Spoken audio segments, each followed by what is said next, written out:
Commiserations. What went wrong?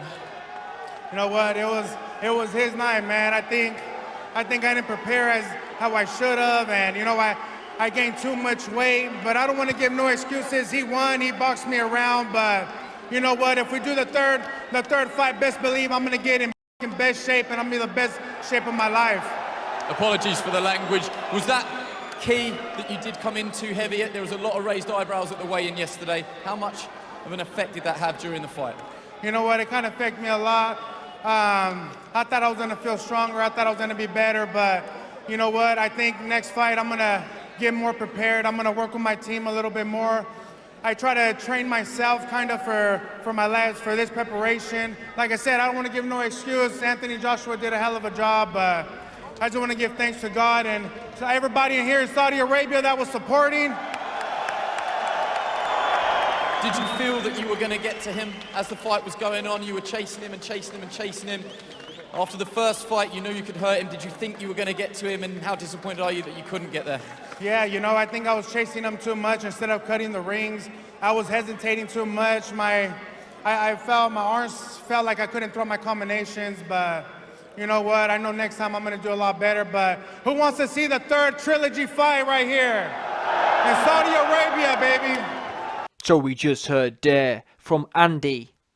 Joshua just jabbed my cunt right in for me, Ruiz. Let me replay that again just one more time in case anyone missed it. The new name is Andy.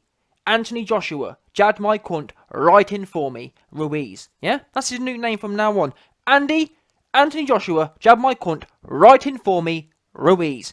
Anyway, let's crack on. So we just heard there from the man himself, Mr.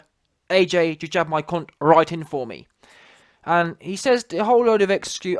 Don't want to make any excuses. I was too heavy. I didn't really train. I thought it was all a big joke. I went Hollywood. I was buying Rolls Royces. Yes, I didn't really train properly. I don't want to make any excuses. I didn't really train properly. All this goofy dude, you're making it by saying you didn't do this, that, the other. You're making excuses. However, I gotta be honest.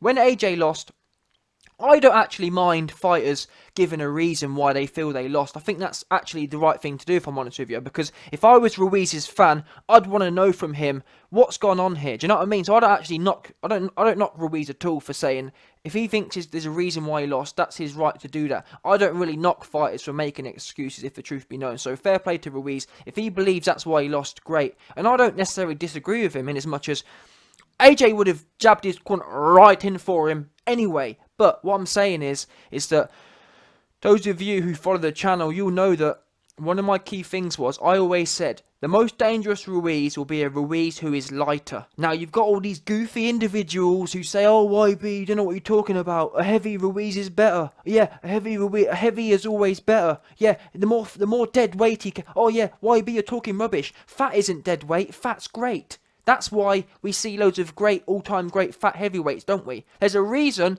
we don't see any big, bubbly heavyweight champions, historically speaking, because they're no good. And now Ruiz actually has some great attributes. He has the fastest hands in boxing history, in my opinion, in heavyweight boxing history. However, they could be faster. Tonight, he was let down by his feet. Or not let down, I think he's going to lose anyway, but what I'm saying is, the fight would have been much more competitive if he'd not had a big 50-pound weight on his back, which naturally slows your feet down. Pick up a 50-pound weight and put it on your back. See how quickly you can get into range or not get into range. AJ's feet were on point tonight, and Ruiz's feet were the opposite, plodding and slow. Every time he tried to get in on AJ, he was about 2 feet too slow because his feet were already a weak point. We knew he had quite quick hands, but his feet were slow. And I think the main reason his feet are slow, number one, or obviously, he's got that whole Mexican style, that flat-footed Mexican style like Canelo has. However, Mexican style and having a whole load of weight, they're two different issues here. Yes, naturally the Mexican style, that sitting down, that planted, that ready-to-bang style, naturally slows the feet. However, that on its own wasn't the problem here. Mike Tyson, he wasn't always bouncing on his toes. He was sometimes not flat-footed, but he knew how to plant himself. The difference is he also knew how to explode into range. We didn't see no exploding into range. We saw Ruiz trying to, but too sluggish. There comes a point where you're just way too heavy, and even Ruiz at 268. Let's get it right. Back in June, I was saying myself, Ruiz is too heavy at 268. He needs to be 238. He's not a big man. He's really not. He's all bubbly. That's all he is, full of bubbles. And I think he's going to hinder himself. He's going to hinder himself. He'll look back on his career in 20, 30 years and think, you know what? What could I have been if I'd have been disciplined? And I've already said, Ruiz clearly has problems eating. He has eating problems. He loves his food too much. His typical bubbly chick who loves eating way too much. And we all have problems with stuff, but he's going to have to get over that. And he says here, oh, I thought I was going to be stronger. No, what you thought was, you know what, I'm enjoying the good life, I'm enjoying eating, and I hope I'm just going to rock up and do what I want to do. Yeah, you didn't think he was going to be stronger. Who? In fact, maybe he did. I've seen people on the internet already saying, oh yeah, Ruiz will be stronger, 20 pounds stronger now. It doesn't work like that. We're talking about athletes here. If being athletic was about eating as much as you can and being as heavy as you can, we'd look back at history and we'd see a load of big, overweight, obese heavyweight champions. You don't see that, and there's a reason for it. Because they're no good, or they're limited. Cardio, it hurts your cardio, it hurts your speed, it hurts everything. And it's a shame it took him, I don't know what he was thinking. I just don't get it. And the worst thing is, this whole build-up, he's been talking about how, oh yeah, I'm going to come in lighter, I'm going to lose 10, 15 pounds. What? You came in the opposite way. Madness. People talking about, oh, well, he's put weights in his pocket. He didn't put no weight in his pocket. You could see on his body today. Anyway, that's the first part. The next part I want to talk about, he says about, oh, yeah, I didn't prepare how I should have prepared, and I've trained myself for this fight, and all this kind of stuff. Listen, I knew it. The minute we saw the weight scale, I kind of knew, but even so, he's in the Rolls Royce shop, he's buying his daughter diamond stuff. He went to Hollywood, man. Ruiz was acting like Floyd Mayweather. To be fair to Floyd wasn't buying Rolls Royces after his first big fight. It took Floyd a while to get to the kind of stage. You know what I mean? Floyd had quite a few big fights. Floyd was world champion for quite a few years. In fact, Floyd didn't even become Money Mayweather until 2008, I think it was. Meaning that he'd already beat De La Hoya as Pretty Boy, I think somewhere around there. Either way, Floyd Mayweather didn't become the big flashy dude in the first time he won a world championship. He didn't, you know what I mean? He became Money Mayweather 10, 15 years into his career. Whereas Andy Ruiz gets his first big win and he starts going Hollywood. He starts trying to be, oh, I've got 4 Rolls Royces. Bro, you haven't even made it yet. You've won one fight. One lucky fight, by the way. Let's get it right. It's not as if on June 1st, Ruiz beat an AJ, which all of us, or which everyone, or it's not as if Ruiz beat an AJ on June 1st, which was a consensus average AJ. Everyone knew there was massive questions to be asked. Ruiz treated AJ as if he was, or Ruiz essentially listened to the hype. Weightlifter, big, stiff, useless weightlifter who can't hold his shot. That's how Ruiz treated this fight. He went in there complacent, expecting, all I've got to do is touch this guy and he's going over. He didn't even comprehend. Well, actually, I'm not sure. I was about to say he didn't even comprehend the idea that AJ could outbox him, but he was actually saying, Ruiz was saying throughout this build-up all the time, oh yeah, AJ's going to try and box me around. So, I hate to say it, Ruiz, you said you was prepared for this. You said you've been training for AJ to run around. He went in there and did that, and you had no answers whatsoever. And that's another thing Ruiz says in this post-fight. He says things like, oh yeah, I was too hesitant, I couldn't throw my combos. Number one, you were too hesitant because you were getting your cunt punched right in from AJ's jab. That's the first thing. He was feinting you to death, and he was jabbing your cunt right in.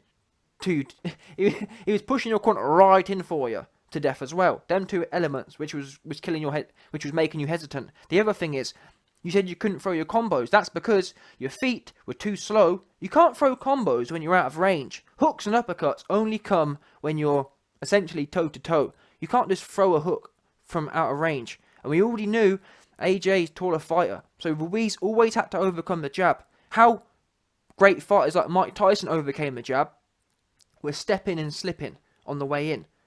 And Mike Tyson even used to do this thing where he'd go from orthodox to southpaw, he'd switch stances as he steps forward kind of thing to gain range. But Ruiz weren't doing none of them kind of tactics. He was lumbering in. He was trying to step in with big, heavy feet, and AJ could read it miles off. AJ was twitching way too fast, way too explosive. His footwork he's way too light on his feet. Yeah, his muscles and his legs are way too fast twitch. Ruiz didn't stand a chance at that heavy weight. It's going to be hard enough for Ruiz to be in the fight at 230, 240, never mind 283. But as I was saying, he said he couldn't throw his combos. What you mean to say is, Ruiz, you couldn't get into range. Number one, you were being feinted. Number two, you were being jabbed. And number three, you didn't want to really commit. You didn't want to say, and that's something which is quite interesting with Ruiz, because in the first fight, we got this air of Ruiz was willing to do anything to win, but actually, in reality, when you look at the fight, AJ wasn't fighting back. And despite AJ not fighting back, Ruiz didn't really do much the whole fight. He could have, like AJ said, AJ even said himself, Ruiz should have stopped AJ that night cleanly. Like after about 4 rounds, he should have stopped him. Do you know what I mean? But Ruiz didn't. So he's always been that kind of hesitant fighter. He's not a Chisora. He's not a Mike Tyson. But that said, tonight, he didn't go in there with that mentality of me or him. And I've been talking about that in this build-up for AJ. It needs to be me or him. And AJ, I think, tonight, whilst Ruiz didn't push him there, in my opinion, AJ was prepared tonight. The way he had that menace in his eyes, AJ was prepared for it to be me or him tonight.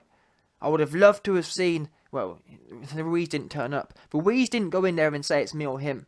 He started pointing to the ground at the 12th round. No, it's no good pointing to the ground. Rather than pointing to the ground is basically Ruiz saying, oh, AJ, please come to me. Please put it on a plate. Which, that isn't the right... Why are you asking that question for? Don't ask AJ to put it on a plate. What you should do, you can't control another man's actions.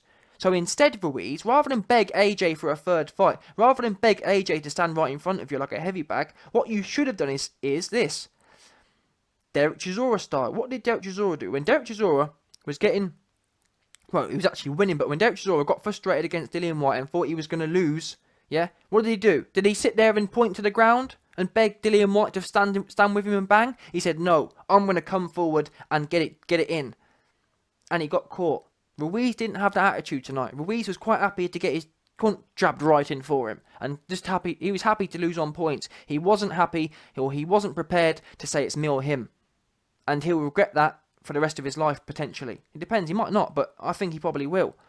You want every fight, and I try and say this all the time, but in every sport, you want to go out there and leave it all out there. Ruiz didn't leave it all out there. He didn't. And that's how he... And as simple as that. He's only got himself to blame. I don't want to hear people saying, oh, AJ was running, AJ was doing this. Tony Bellen's talking about, oh, yeah, the fans might not be impressed with that. Listen, Ruiz could have marched forward. Why didn't Ruiz march all over him? The same as people say about Mayweather. People say Mayweather's a runner. Why didn't Canelo? Why didn't Maidana just march forward and maul all over him? To be fair, Maidana did the first fight, but that's because Floyd let him. But still, the fact of the matter is, why didn't Ruiz march forward? That's the question he needs to ask himself. Too hesitant. And now he's got, oh, I was too hesitant. Yeah, whose fault's that? Do you know what I mean? But anyway, to be fair to Ruiz, he did give AJ credit, but this is a typical story in sport. People go in Hollywood, getting way too gassed off themselves. He had one win, and it goes to show really how great or how mentally balanced AJ is as a human being. He's had all this fame, all this attention for years, and still, he's always kept it disciplined. He's always been in the gym. Yeah? Yes, he's had little blips and whatnot, but still, 9 times out of 10, he's on point. Ruiz gets his first little taste, doesn't even get to AJ's level, nowhere near AJ's level, and he completely falls apart, loses all discipline. The typical fighter story here, what always happens. Anyway, before I go, big love to my Sicilian Don, Carluccio, for coming through and maxing out the Patreon. Anyone else who wants to receive exclusive, proprietarily daily content, patreon.com/theyb, and I'll interact with you, man, over there. Respect.